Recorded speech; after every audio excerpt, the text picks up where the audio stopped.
So I'm calling the public meeting to order. Is there anyone else here from? Yes. Okay.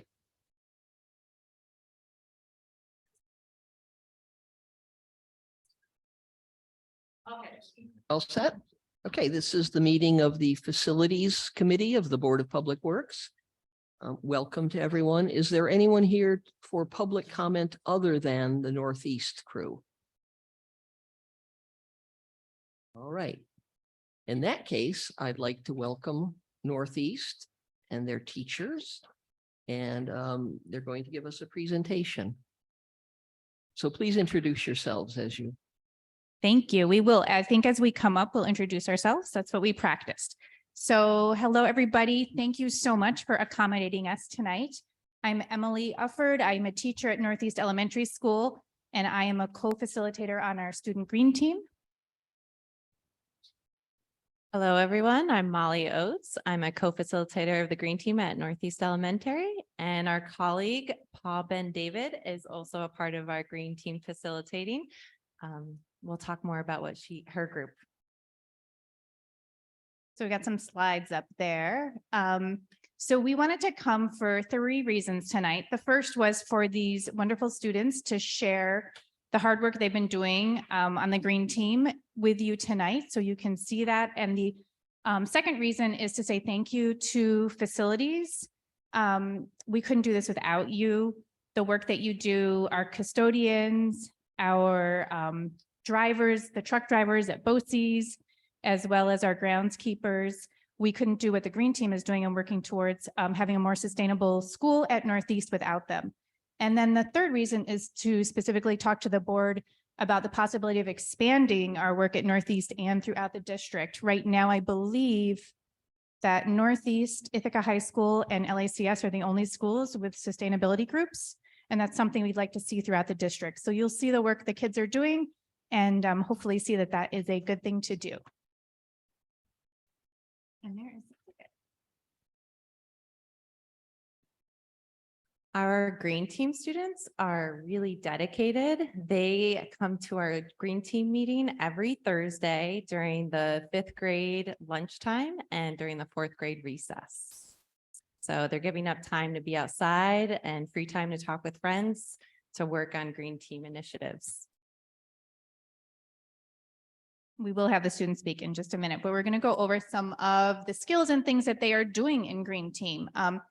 Although I said we needed facilities and everyone's infrastructure help for us to be able to do what we do, the students are also working on school and classroom skills. So there's a lot of problem solving. The students find things that need to be fixed and improved at our school, and they work together both in small groups and also do teamwork as a whole group,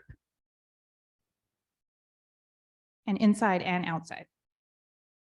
Green Team students have the opportunity to speak publicly and practice that. Recently, our compost crew visited every classroom at Northeast Elementary to talk about the importance of composting, as well as how to do it specifically at our school.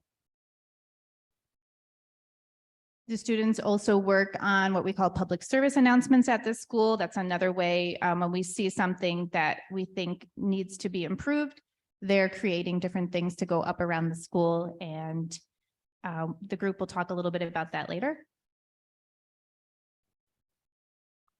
Our Green Team students also organize school-wide events. One example is our annual Earth Day celebration. Last year, Green Team students came up with the activities for students to do. And not only did they come up with all the activities, they also figured out how to differentiate. So kindergartners were given specific instructions and activities all the way up to 5th grade. And our students also work on collecting data and analyzing that data, again, to find ways to improve sustainability at our school and to reduce waste. So you can see they're getting their hands right in there and doing counts. They're outside taking surveys and figuring out how to use spreadsheets. So the Green Team is divided this into 4 different groups. The students created the groups at the beginning of the year and then decided which groups they wanted to be in to work on those projects throughout the year. So the first group that's going to present tonight is our compost crew. So compost crew, come on up.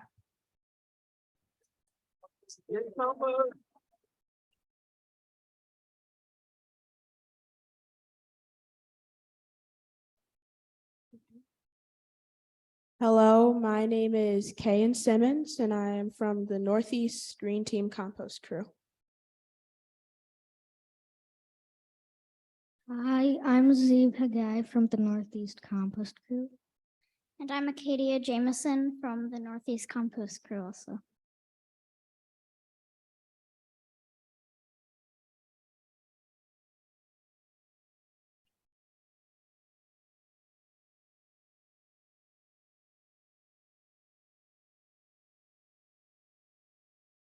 Composting is important. Does anybody know why?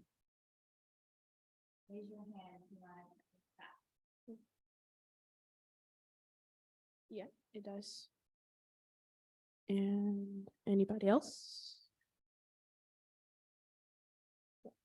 Here are some of our answers. We put less trash in the landfill. It helps the plants grow. It helps the environment by making good soil, and it helps us grow healthy food.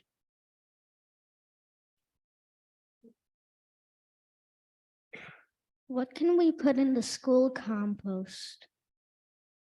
Wait, you can't answer if you're student. Yes. Here are some of our ideas. Food scraps, food you didn't eat, pizza, apple cores, uneaten oranges, orange peels, chicken bones, bread, mashed potatoes, chicken nuggets, cheese sticks without their wrappers, yogurt without the cup, paper towels and napkins, gray food trays. What can't we put in the school compost? Yes. Hi. Yes. Meat products. Yeah. Here are some of our ideas. Trash, paper, ketchup packets, forks, spoons and knives, plastic, cream cheese containers and straws. Paper bags, yogurt cups, milk and juice cartons, cheese stick wrappers, bagel wrappers, tinfoil and carrot and apple bags are all things you can't put in the school compost. How can I compost in the cafeteria? Find your grade level compost bin and put your food scraps, paper towels, and napkins in it. No trays. Put your empty trays in the big bin labeled trays only. If you make a mistake, ask an adult for help or use the pincers to fix it.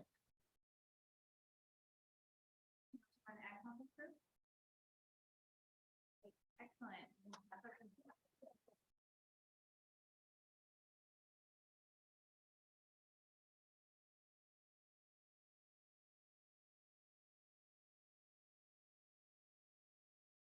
Now we'll have our representatives from the Guardians of Nature come up and introduce themselves.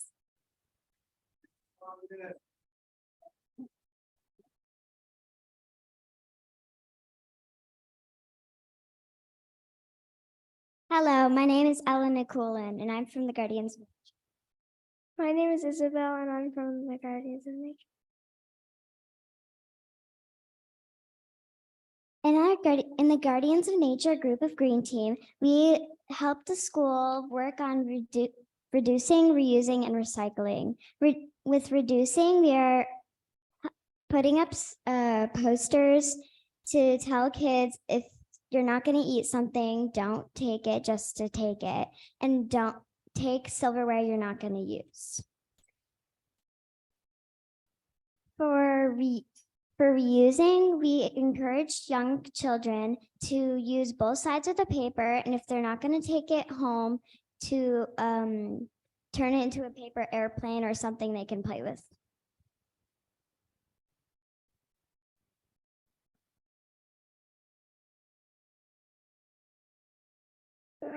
We learned that at our school we can only recycle paper and cardboard.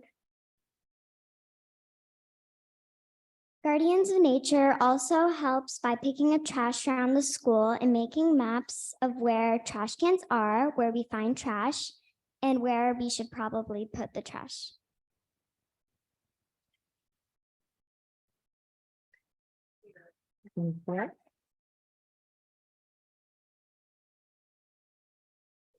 And now we'll have our planting heroes and caring for creatures representatives introduce themselves.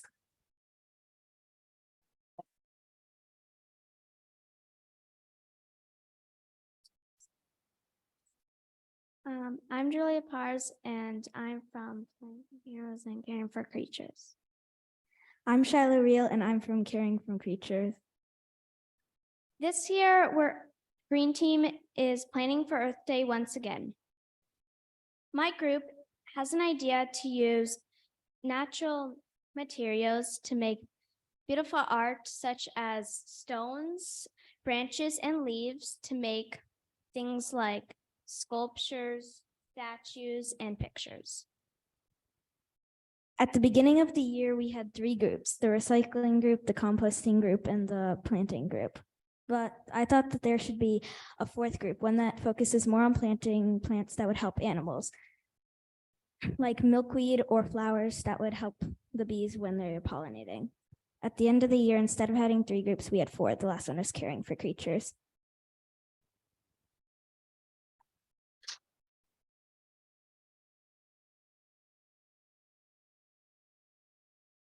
So I just wanted to add that the green team is very student-led and student-focused. So what they want to work on is what we work on that year. This is our 2nd year that Molly and I are co-facilitating the green team with Paul.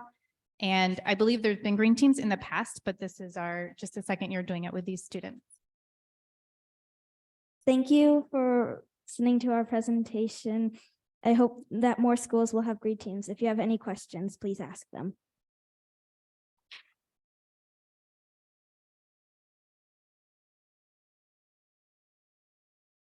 Do folks have any questions? Yes.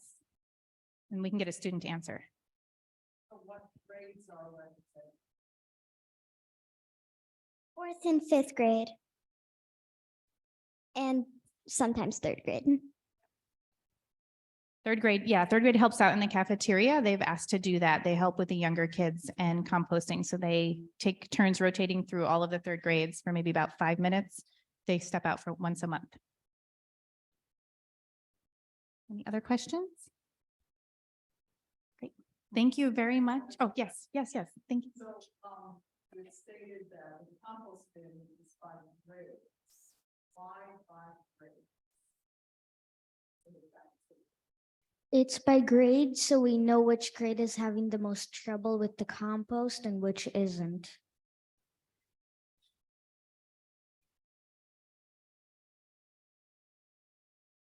It's also because each grade level bin is smaller than the big ones, so it's easier to find trash in the compost. And there are also tray bins, so that if the trays are in the compost bin, then it's harder to find stuff like that doesn't go in the compost. Thank you. Yeah, they've been grappling with this problem and coming up with a lot of great solutions, and we've changed it multiple times throughout the year. That's why they've gone to all the classrooms to present, and why communication with facilities is so important. So we know that we're doing it right. And even with Cougar Compost. So we're asking for feedback, which we'll now be getting from Alwyn John at BOCES. He's going to be starting to give us direct feedback on how we're doing at Northeast, so we can continue to make corrections, even if it makes it out into the big compost dumpster out back. So these kids are working hard. Thank you. Thank you, families, for coming tonight as well. And thank you everyone for having us.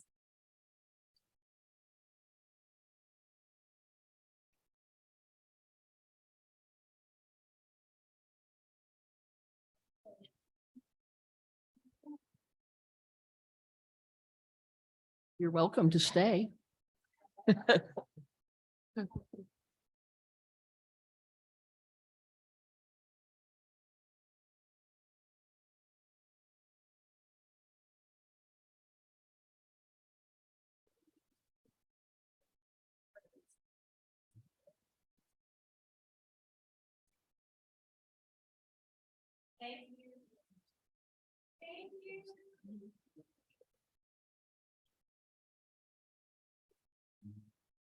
All right, let's move on to our agenda, the approval of minutes from the February 16th meeting. And I guess it'll be up to me and Karen to, since Sean isn't with us today. Did you notice anything about the minutes that you want to change or? No respond to? changes. All right. Then we approve the minutes from the February 16th meeting. And we will move on to our progress report from Cindy. Thank you very much. It was shared ahead of time, so I'm not sure if you had a chance to review it. Is there any questions that I can clarify for you before we go through the update for record?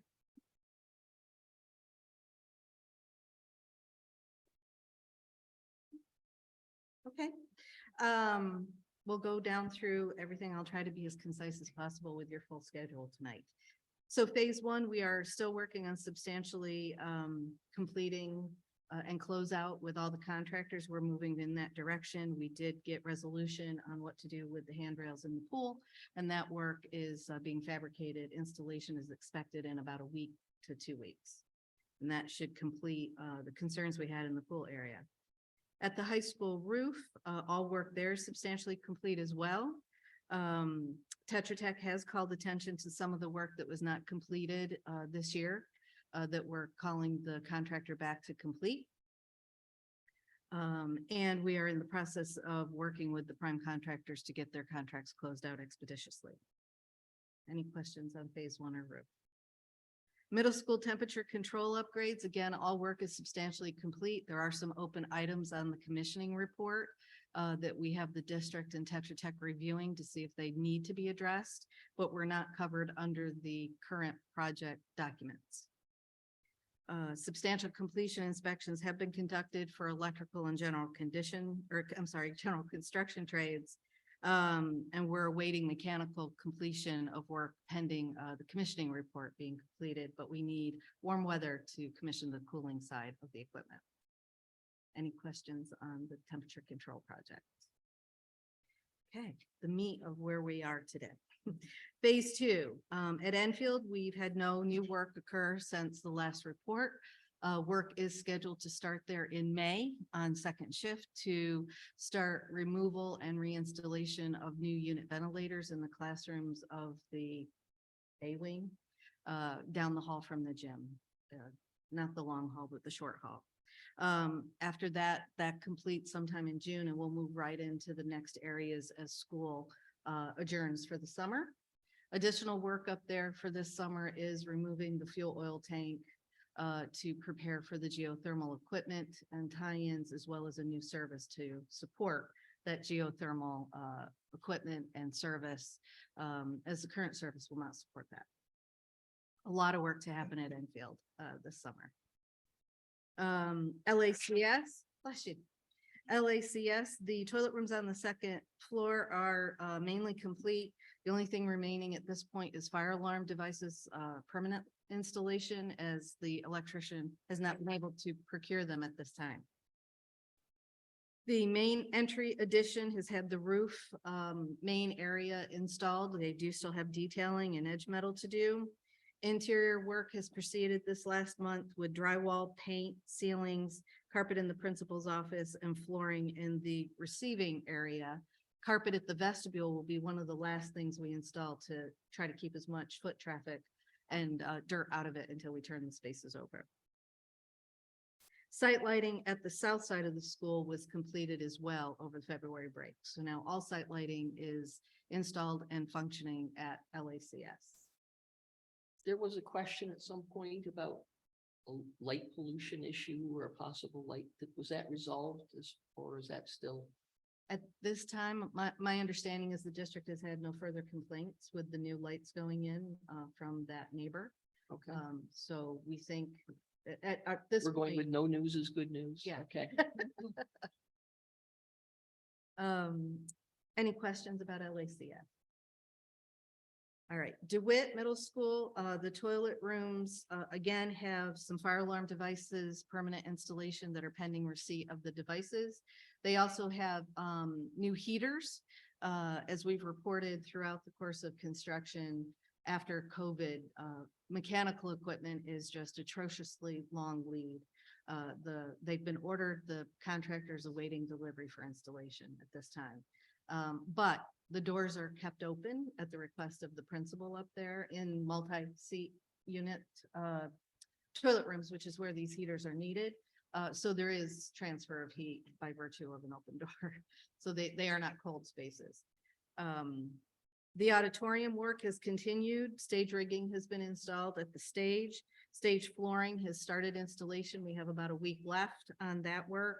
And painting of the space has been done. We do have touch up here and there after installations. We anticipate completion or beneficial use as an LGI by April. We do have a meeting tomorrow with contractors to confirm what's left outstanding and what we think can be done to let the principal and building leadership know when they can have access to that space. Walkway upgrades with site lighting to the south of the building along that tree line. They'll be scheduled for this summer. And also other summer work is the main entrance will be renovated, new curtain wall will be installed, a new vestibule will be created with a greeter space off of that for a secure entry vestibule. We'll also be installing exterior canopies at the building as requested by the principal during design to allow for a space for students to wait, at least covered, maybe not totally out of the weather, but covered while waiting for buses or parents to pick them up. Any questions about DeWitt? Okay.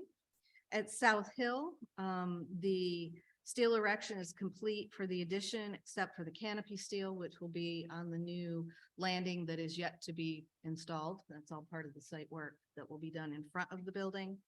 Exterior block walls were completed and interior block walls have begun.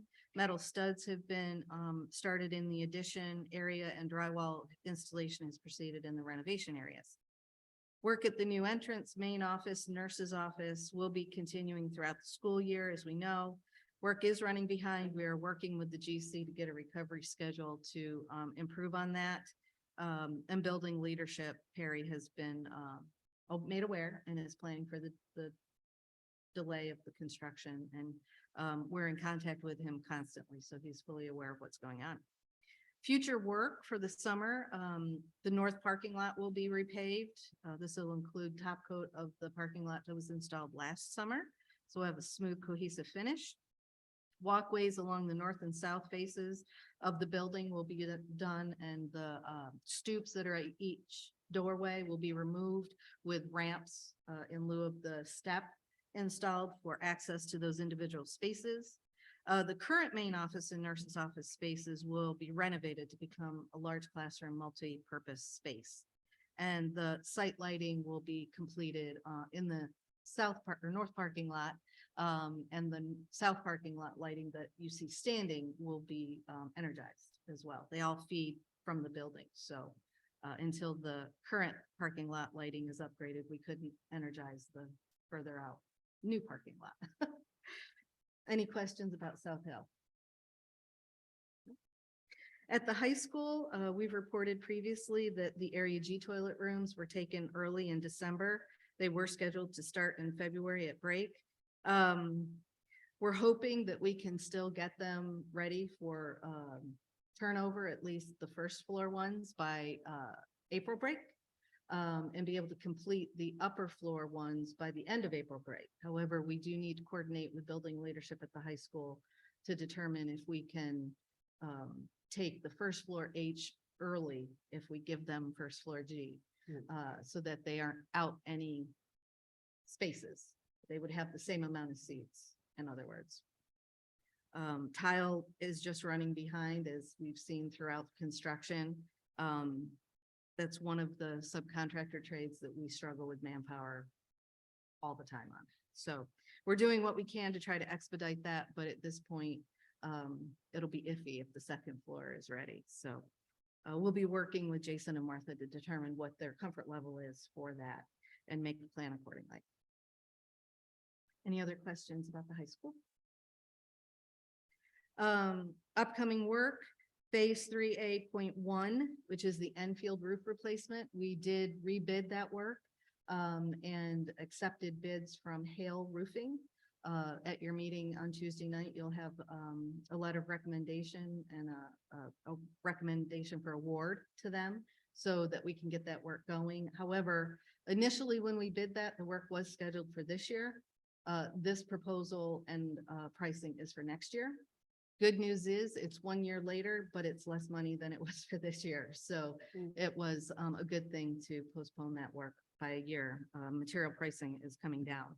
So we'll be working on that next year, as well as Phase 3A2, which was the Beverly J. Martin window replacement and Enfield canopies, toilet room renovations, and the facade upgrades.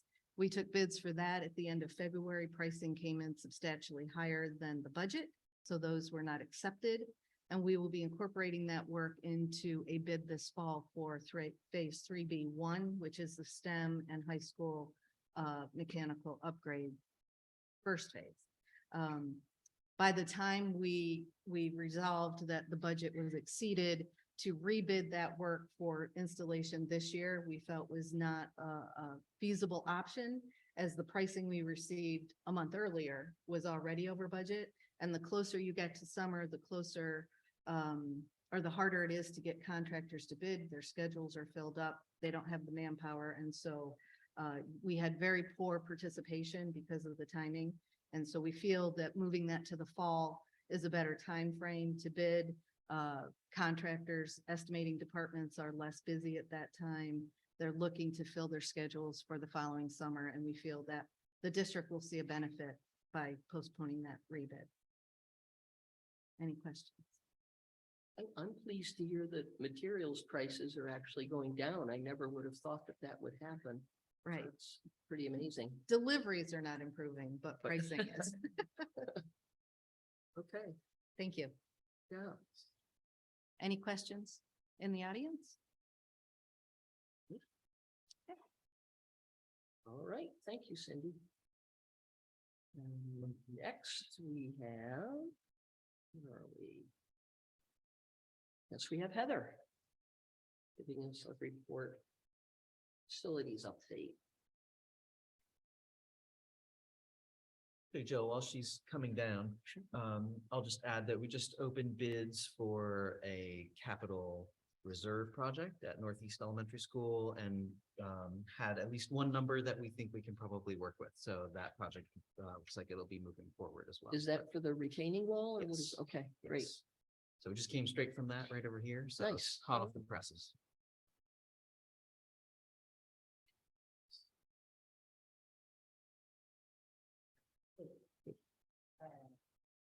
Hello. Yeah. Oh, there you My- are. My goodness. Thanks for having me today. I'm here with a facilities update and I'll start with a sort of flashback to something that isn't shown here. A week ago on Wednesday, our entire facilities staff, our custodians and our groundskeepers and our maintenance staff gathered in this room to pick through the Harvard study that I reference quite often and really dig into the why of their work and to connect that with student learning and student outcomes. And one of our groundskeepers, Eric Polk, he said one of the, we kind of had to share out like, what's something that really stuck with you? And he said, I didn't ever think about two things. He said that little kids, their lungs are so big in proportion to their bodies And it's really important because he mentioned that the number one cause of absenteeism is asthma related problems. And he said it makes it really important that we help manage, the air and the environment. And the other part of that was that he noticed when he read in a study that students between the ages of 5 and 18 spend more hours in a public school building than they do in their own homes. And that is an observation that he shared out, and about 50 people sat in stunned silence because they hadn't really thought about the fact that kids are with us and in our care so many hours. Waking hours. Yeah, so many awake hours. Yeah. Whether through sports or, through the educational process or on a school bus.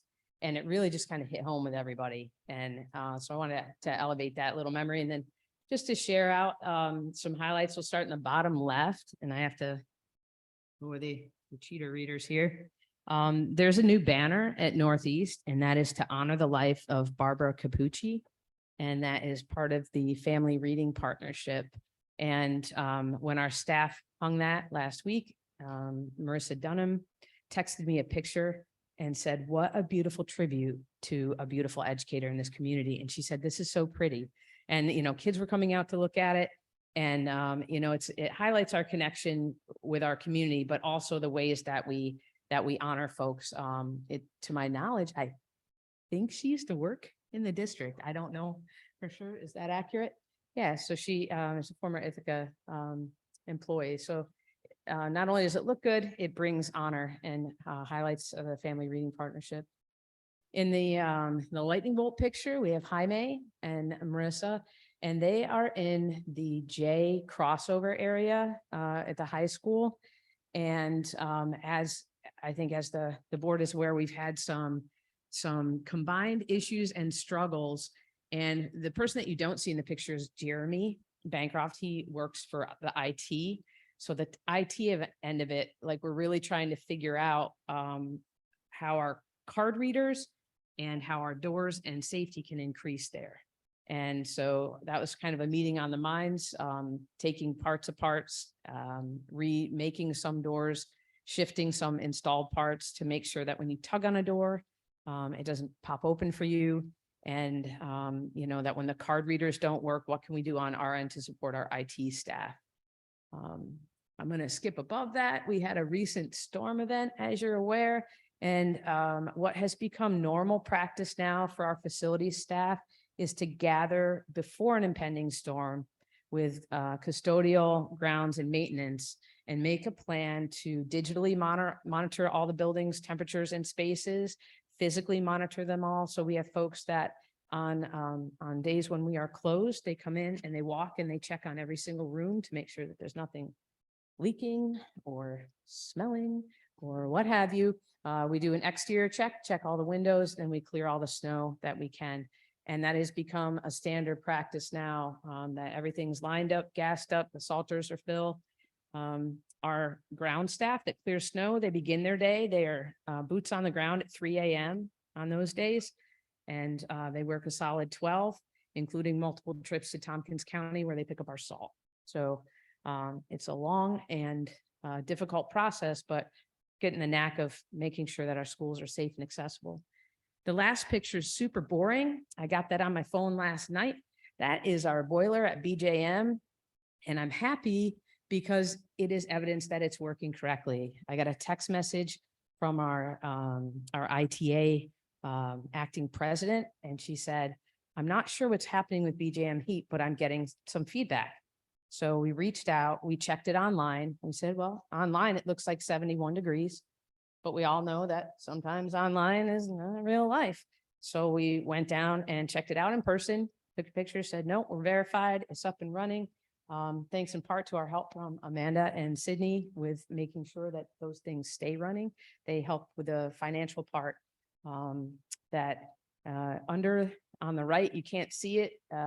There's 2 red dots at the top, and over to the right and down a little bit, there's a little plug-in, and it's proprietary software, much like Apple. So only Train's equipment fits in there. So we replaced everything that we could mechanically, had them plug in with a computer and tune it to make sure that the buildings are warm and safe for kids. And that's a good partnership with the teaching union too, to be a good listener and to make sure that we're not just saying, oh, I checked online, everything's fine, but really just Sean drove to the building and checked it out himself. So that was a good kind of, I don't know, shows the partnership, I think. And then, any questions on that? Yeah, a question about that. So there were concerns that the building was too cold or some rooms in the Mhm. building were too cold. And they went through the ITA. Had anybody made any sort of attempt to use our automated message system or this is going way back, but we used to have some sort of tickler system where people would let maintenance or facilities know if there were concerns. And I gather there's something. I don't know of any such like poke and prod, so to speak. I know that my number is on the website, so people routinely kind of reach out. And to be honest, because I moved from ITA, I think that there's already an accessible pathway. And that in off hours, like in a PM hours where they may or may not be able to get a hold of a custodian, they reach out directly to our staff. I can't speak for any system that was here prior. I mean, I love hearing that. I just wonder if, I mean, to me, the logical thing to do would be if my classroom were cold, would be to call the principal and say. So I just wondered if that pathway is working effectively I as think- well, or if they just bypassed that and went straight to. Oh, I understand better now. Thank you for that. Okay. I think that during the school day, they do go to building leadership and to custodial staff. This was after hours. I think it was somewhere around 8:30. Oh, So I think if something comes in after hours, then they don't follow. so the that was when the instructions. concern arose, is after hours. Got That's it. I right. missed that. Yeah. Thank you. Thanks. I have, but it's The a work boring order- thing. The There's- work order, that's the one that used to be. So there, yeah. There's a work order system that we had that wasn't really being used or maximized. Actually, people got burned out on it, Heather. It was, Yeah. years of sending them in and never getting anything done. You can quote me, right? When you send a work order, it goes into the void, right? Was the common thing. Yeah, And all the permissions have been adjusted so that there is not a work order. I personally go through 3 times a day. Our turnaround time, when I came in, I think I mentioned an average work order was open for 460 days or more. So that was the end of the void, and we're down under 17, which isn't great, but honestly, some things take longer to get to. So it's less into the void and it's more responsive. And with Dan's coaching, it's been great. He's, show up, text, call, respond, make people feel seen and heard. And that was really good advice that I can follow. So I want to make sure that that we are supporting that way. And the work order system is, I feel like it's functioning well now on our side, but I don't think people know to utilize it yet. that's an encouraging step. Thank you. 1 in a row, that's my streak. And then with some other advice, I can share some of the just the budgetary things I shared with the finance committee, that what we're really looking at is to spend our money becoming efficient and to gain certifications, gain knowledge, and become self-reliant. And that will allow us to save energy, be efficient with our staff, and then have a lack of redundancy of effort. So we're not calling out for help, and we're not having 5 people show up to address the same thing that was actually fixed last week. And some details about that, some staffing things. We are going to keep our staffing in our custodial realm constant. We are working on efficiencies within our procedures, that we have the products in place, we have the people, but our procedures aren't enough, to make us shine right now. Grounds, we're going to keep that, the number of positions stable, and maintenance department, I've asked for 2 additional maintenance folks. And that is to continue to build our capacity to take care of our buildings. Again, we got a lot with filters and building maintenance. Things are getting old. Salters, field equipment, turf equipment, things that we need to keep what we have working well. Our utilities are going to go up a little bit, just like in real life, in our outside lives, that we are looking that there's a water and sewer increase from the city, town, and the Cuba Heights. Lake source cooling is just going to stay where it is. Electricity, I'm guessing with really good advice and input from our financial team, 7%. And then our fuel, oil and natural gas, we've budgeted anticipating a 25% increase. And as mentioned to our finance team, we're looking at a directed effort for inventory reduction, that we have a habit of bringing things into the district and not taking them out when they've passed their useful life. So we're gonna do a kind of a one-time big push and make sure that everything that we have on site is supporting our current educational endeavors. And I think that's it, unless there are other questions from that. And it is, these slides are linked in the agenda too.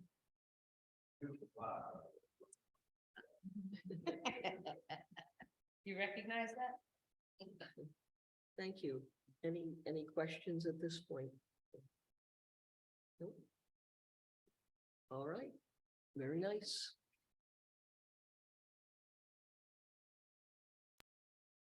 Shall we move on to a discussion of the BJM playground at this point? Anyone who's here for that, if they'd like to come down and come closer to the table, that'd be great. We could- If you don't care about BJM, just stay up there in the back, otherwise. It's a little pressure. Anywhere along there is great, then I can see you and hear you. If you'd like, Mike. All right, and I can Sure, my room. I talk loud, so. Oh, I see, for broadcasting. They really want to hear from you, Brian. That's great. Hi, everybody. Yeah, Well, yeah. we're talking about this because facilities seem to be the place to talk about this. It's been an ongoing discussion for a number of years. But Brian's recent survey kind of kicked it into motion a little bit, and that's why we're talking about it here today. If I could summarize, you and your child or children two children did a survey of the playgrounds at all of our public schools. And there were a number of conclusions in a quite a lengthy summary. But one of them that was of particular note to us was that it looked as if BJM was under resourced in terms of its playground space and the facilities available there. I had a specific question for you, which was that if we included the green space at Markle's Flats in your calculations, how does that alter the figures you presented to us? Thanks, Jill. Yes, one of my agenda items was to actually follow up with you about that. So I've been delinquent in answering your email, and maybe we can talk after the meeting about all the details that would be useful in that regard. So I think the short answer is that the Markle's Flats space, excluding the basketball court and the parking lot and the pool, is about 77,000 square feet. And if that gets added to the BJM total, that certainly puts BJM in the mix with the other schools in terms of area per student and grass area per student. And what I'll clarify with you after the meeting is how you want to think about that specifically, and then I can send you those details in the slides. So maybe I'll stop there and just answer that question and then see where else you want to take the discussion. Yeah, well, I see this as kind of an open discussion, and anyone who has thoughts on the matter can leap in. When I was thinking about your presentation, one of the things that came to my mind, in addition to the Markle's Flats issue, was when is equal and when is it not necessarily? And my first thought was, well, BJM is a city school, always has been a city school. And the schools with the massive playgrounds, of course, are out where land is cheap. In fact, that's one of the questions on the IQ tests that I gave so many of during my career, which is basically, why is land in the city more expensive than land in the country? And the answer is there's a lot less of it. And so the same thing is true of playgrounds. There's smaller playgrounds in city schools because land is more expensive and there's buildings around. So I guess one of my thoughts in looking at your chart was we shouldn't presume that the numbers need to be equal. what I want to look at is if you look at students, number of students and resources available, which might include non-school district opportunities. For example, the Alex Haley Pool for the BJM students is right across the street. And yes, that's only a month in the summer, but we still have summer programs there at BJM, don't we? I don't know. This year we are holding Project Innovation. All right, Very then. nice. Then I bet we'll use that pool a bit. Maybe not. Anyway, so you can see what I'm thinking here as a board member, as I listen to the presentation, I don't automatically go for, well, we need to make the BJM space exactly like the Caroline space, exactly like the Enfield space, because they're not equivalent spaces. Yeah. So I agree that equality measured by something like, space per student or square footage per student it's a somewhat artificial goal and wouldn't be a goal that I think I would advocate for, others would. And so on the pool, I'm not sure that's relevant. That's in the summer. We're really talking about the school day and about the school experience of kids in ICSD. One of the reasons that the information I provided highlighted Marcos Flats is that I know from the parent and the city community, people who don't know ICSD facilities as well as everyone else in this room, that there's not broad awareness of the fact that ICSD actually owns that space. And because a natural reaction to seeing that BJM has less playground space than the other schools is the one that you're providing. Well, it's in the neighborhood. It used to be a middle school. It's not really feasible to think about outdoor spaces for those students in the same way that we think about them for students at the other elementary schools. But the fact that the district owns the space right across the street really changes how we can think about and imagine what that space could be for students. And I have heard a lot about the history of Marcos Flats over the past 6 weeks, as you can imagine, because of these discussions around the research that we did. And I think there's a lot of enthusiasm and also a lot of community interests that can and should be taken into account when thinking about how to use that space, all the more so with INHS right there. But between INHS, GIAC, and BJM, that small BJM playground receives an incredibly intense amount of use compared to the others. And I think getting those three groups together to think about what could be the use of Marcos on the day-to-day basis for students in the school and for the community at large is one of the two major issues that I was hoping to prompt with this research, and which I think I can tell you just from taking the temperature of the community, there's a lot of enthusiasm to have those discussions. Apart from that, the other issue really was just the condition of the playground equipment itself and the relative amount of it compared to the other schools.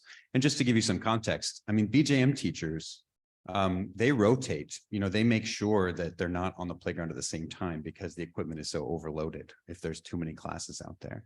And so when you think Can I about just interrupt for just a oh, moment? yes, please. One of the reasons that they actually stagger the use is to ensure that all of the social dynamics are going well. Sure. All right. Yeah. Cool. Yeah, no, but I think that's a function of space, and when you think about the amount of space in which kids can be spread out, that's part of the way that social dynamics can be managed is by simply allowing kids to spread, which is how it's managed at some of the other schools where they have two separate playgrounds and whatnot. So knowing that Marcos is there as an option for the district is, I think, what makes thinking about where the equipment is, how much there is, how can the school district work with the city to cross Court Street, a whole package of issues that should be considered together, or at least in my opinion, as a BJM parent. And so some of the questions I had coming in were partly about sort of what's the time frame for both the short-term and the long-term fixes. So I know Lily's already come to the school, which is super appreciated. And I know some of the short-term fixes are already in motion, which is great. And so I wanted to ask, how do we track that? What's the time frame for that? Simple things like what's been ordered? How do we keep track of what's been ordered? Have the teachers been surveyed or the school community been surveyed about what kind of short-term augmentation would make the playground as useful as possible before anything big can be done? And then what's the time frame for doing bigger things? I think those would be the two main questions, the short and the long term. And I'll probably have follow-ups on that, but I want to pause and maybe hear how the facilities group is thinking about those things. Lily, do you want to go ahead with? Yeah, some of the- I'd be happy to. Brian, it was really great. Thank you so much for coming to that. We did a couple of listening and communicating sessions, sharing some information, just engaging in conversation with caregivers and with educators at the Beverly J. Martin Elementary School in the Families Together room. And so that was really cool. Ms. Jackie Richardson is the principal there. And so she was, of course, a wonderful partner during that as well. And so we've been talking, we just wrapped those up last night, was our last one. And, so we've been talking about long-term and short-term, right? And long-term, we're thinking capital project, or we know that this will be part of the capital project. And Beverly J. Martin's playground is in the queue, right? In order to have this fabulous rework, working with Dr. Loback, which I'm thrilled about, who thinks about play and the requirements of play in ways that go beyond large motor play, that are more connected to things like even mindfulness and all of our senses, and utilizing spaces in ways that allow for dramatic play, right? So, and really communicating with young people and taking the lead of kids. And so, I think one of the quotes I said to the caregivers the other week was, "I'm sorry, but they're probably not going to listen to us. You're going to listen to the kids," which I think is great, which I think is really, really wonderful. So we talked some about that long-term adjustment. And so, we could talk all we want about like what that's going to look like, but we don't know because we have to engage in that process with the young people, which is cool. And then in terms of the short term, while we were meeting, Brian, I don't know if you got to meet him, but Sean actually arrived. He's someone from facilities, and he and someone else started to actually work on the playground based on a walkthrough that he had done with Heather, who's right over here, and Jackie and Larissa Anderson, the associate principal as well. And so they've identified some really key short-term items. And then after last night, I've started to type up some of the other kind of asks from some of the educators in conversation with the young people, their kids, like, hey, it'd be cool if we had some more picnic tables and things like that in order to access some of the other spaces. So, and working on protocols, some of the educators were talking about protocols for crossing the street at the crosswalk, in order to cross court in a way that feels as safe as possible. And so one of the educators was indicating that she would be happy to lead that conversation in a staff meeting to make sure everybody's on the same page and they have a bag when they leave and everybody knows how they're going to go over to Markle's to really access that more, especially as it gets nicer out. So I'll turn it over to Heather so she can just talk a little bit about some of the shorter term shifts. Thanks, Heather. Hey, Brian. Thank you for advocating always. I think that the more people we have keeping eyes out for our kids and everybody else's kids, the better off we all are. And I think that without your nudge, I probably wouldn't have done beyond a cursory. So thank you for that. My meeting with Jackie and Larissa and Sean, we identified some quick safety issues that you had highlighted, and those have been remediated already. We also immediately did some cosmetic things. We took a Bobcat machine with a big brush, and we brushed off all the pavement. And when the weather gets nicer, we'll paint that in a way that when the kids tell us what do they want on it, we'll put it there.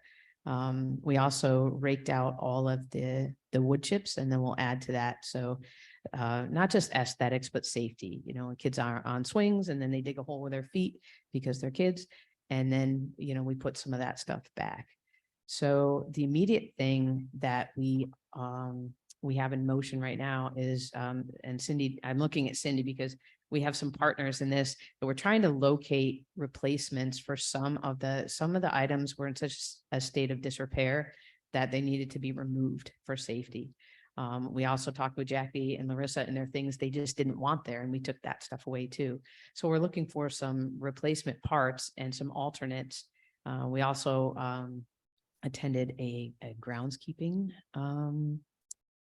conference today, Sean and I, and we brought back some stuff so that we're going to partner with some folks that Lily pointed us at. We're going to make sure that Markles looks like a place where you want to go play, and that everything is cut in nicely and edged nicely, and there's a baseball field, and that we are maintaining it in such a way that invites play. And then the last short-term piece is I'm meeting with the city, and Jackie's meeting with her educators rather, and we're trying to figure out what's the best way where we can enhance what they want to do with their curriculum and make it safe for them in the street, and make sure the community knows that, you know, from this point forward, we're going to be really utilizing this space. So I think that your advocacy really elevated the fact that nobody knew, I didn't, exactly how we're supposed to use Markle Flats during the day, and it was being underutilized. So I wanted to just say that those are the things off the top of my head where we could take immediate action steps and follow through. Well, I'm cognizant of the time, but I do want to say thank you. I mean, I do recognize that people have jumped into action, and I know that there are lots of people in this room who had this idea simmering in the back of their head. So those are all super appreciated short-term steps. I mean, it was really amazing to see you at that meeting so quickly, Lily. So maybe we could switch to the long term. And there, my main question is the when. You know, I know I have heard from many, many people, Fall Creek has to come first, and that's not a fight I'm here to pick. I'm more trying to understand how those selections are made, and even maybe that's a different conversation. But let's just get right to the point of when in the queue does BJM come up? Chris Glaubitz, Tetra Tech architect extraordinaire. Can we hear from Thanks. your wonderful self? Thanks for that one. I think it's I don't on. know if is it on? Is it on? Oh, yeah. Yes. Oh, I just have to get Yep. very close. Yeah. So yeah, I'm Chris Glaubitz. I'm an architect with Tetra Tech, Architects and Engineers, and we help the district conceive of and package, and along with our partners at Campus Construction Management, execute capital projects. The existing voter authorization from May of 2019 has done a lot of work, and we've been very busy over the last few years. And Cindy gave a not even complete breakdown of all the work that's in process, because some of it is still in the design process. And among that, the Fall Creek playground design, which has been sort of identified to be part of that capital project. So as we look to to how we execute projects, we'll probably be looking to put that into the next capital project referendum to be able to fund that project. So we're, over every day, the facilities are a day older, and so as we identify needs that come forward through all sorts of different from different sources, we're collecting those, right? And so we're generating a list of things when that capital project comes to pass. And so that's a relatively long process that starts with planning, which there are always discussions about, what's the next thing, and there's always quite a list of things to do. And then we craft that into a referendum and go out to bid. So it's a multi-year process, and part of this is the appetite of the board and the community to authorize further capital project work through the process that needs to happen in the state of New York, for various reasons. So will I don't know there if be a that's- referendum this year, Chris? And is it already put together? And so we'd be looking at a year from now for anything big at BJM? I mean, we stand ready to help the district in whatever capital project referendum support is needed. I'll just say that. So Okay. Amanda is here Hi, to chime Amanda in Verba. perhaps on sort of where we stand with that. Absolutely. So for those of you that don't know, I'm Amanda Verba. I'm the Chief Operations Officer for the district. I'm sort of the liaison of the district to the capital project work, along with many, many partners. And so a lot of the sort of the X's and O's falls through my office, right? So Chris spoke a little bit about the planning process for capital project, right? So Beverly J. Martin was #1 in the queue in terms of the safety situation with the front entryway. We got that work done in the very first summer of the 2019 capital project. That work was determined with the board at the time. Actually, I'm looking at board members that were not on the actual board at the time for the planning of that. But Karen was actually part of a community group that we talked capital project with quite a bit. And so there's just like you're doing now, there's that give and take of information for prioritizing. Beverly J. Martin, along with the 12 other, or 13, if you count the annex instructional buildings, the transportation department, right? Those were all sort of, I don't want to say vying because that doesn't sound right, right? They're all for kids. So there is a health and safety sort of determinant that we used for what was going to go first. And when we were planning it, I think I'm looking at Dr. Brown, it was really about working around specifically those safety of the entryways, right? So Beverly J. Martin at the time, if you remember, you essentially could walk right into the building and go any direction. And the office was an option of a direction that you could take. And so to create that space was unlike anything that we did except for in the high school. The high school got a welcome center. Beverly J. Martin got a welcome center. Those were massive, real projects in terms of the other work that we did in the welcome center vestibule sort of tone that we did at the other buildings. And that was the choice of the community at that time and the leadership at that time, that was the priority. The next priority was for Beverly J. Martin. They're right back in the queue again, right? And so their work will be the facade of that building, the masonry of that building. I don't want to say it reached its end of useful life, as Chris has sort of taught me to say. And the windows were identified as actually something that could potentially be either not usable anymore or actually even dangerous. So you can see how these prioritizations, Beverly J. Martin is definitely getting its attention in the capital project, and the playground will go in the queue then, right, for that next piece. So I just wanted to sort of talk a little bit about kind of that decision-making process. That is not to say that we don't leverage the general fund, which is what will be going out to the voters in May, for equipment funds to support the work that Heather's department's going to do, right, to be able to replace some of that equipment short term. So we do want to do a both and. I think the referendum, to Jill's question, I don't know if we would be ready to go out to the community, even just based on the conversations that we've had until about 2025 or 2026. Because right now, to try to explain to the community who, tunes into our meetings, although I hope frequently, but I hope they have other things to do on a Tuesday night, right? To explain that $120 million that we told them we were going to spend over the course of 10 years, right? That was in 2019, they approved that.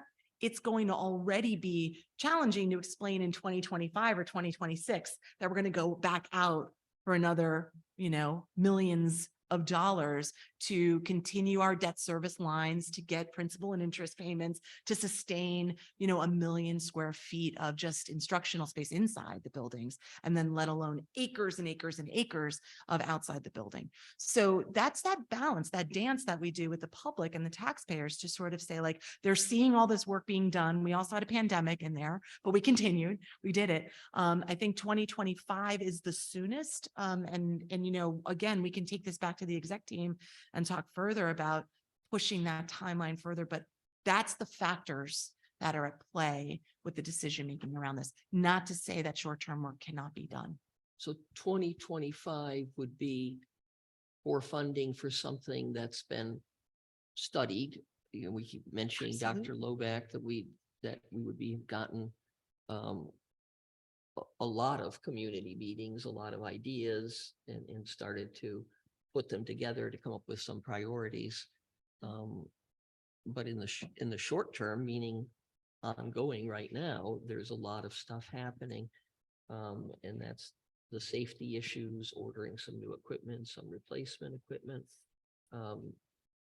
Sean and Karen and I have discussed the possibility, well, we're going to ask the city.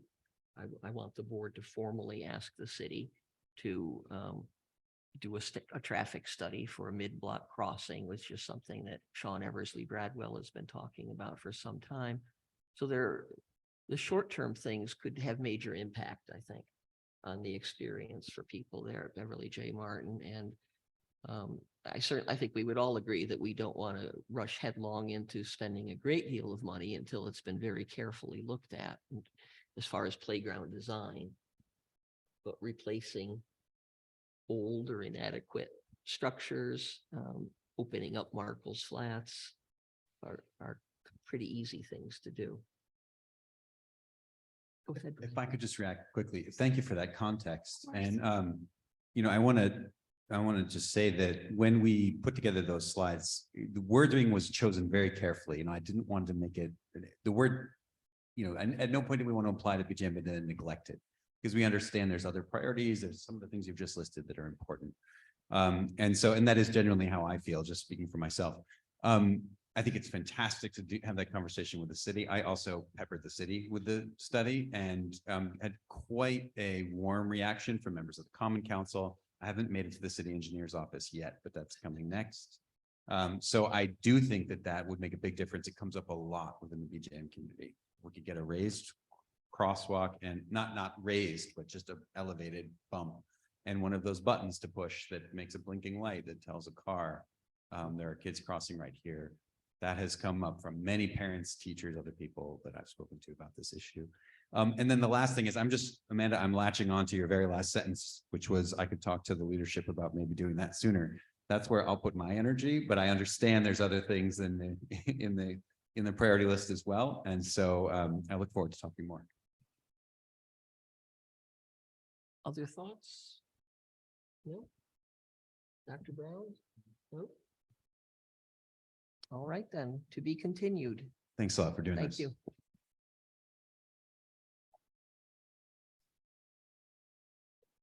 All right.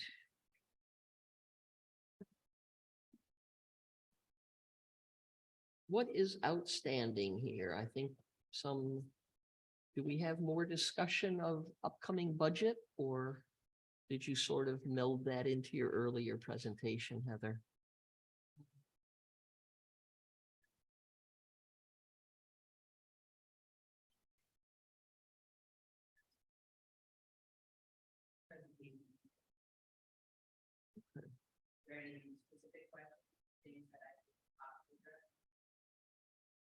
I mean, from the way it was briefly presented, it looks like you're trying to hold the line in terms of, there weren't many big ticket items on there that I saw. You're maintaining staffing at roughly the same level. I think that is accurate, that we're trying to build our own capacity to take care of what we have. And there are some things such as utilities that there's really not anything that we can do, but we're really trying to be very proactive and frugal at the same time, all rolled into one. And I'm sure we'll be talking about that more during Finance Committee meeting. Yeah, All right. I'd imagine so. Anything else as far as either the agenda for the next meeting or things that we've left out here for facilities? Nope. Very good. All right. Thank you all. The meeting is adjourned.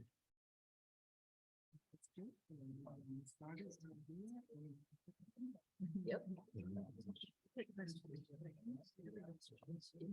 It's always interesting to me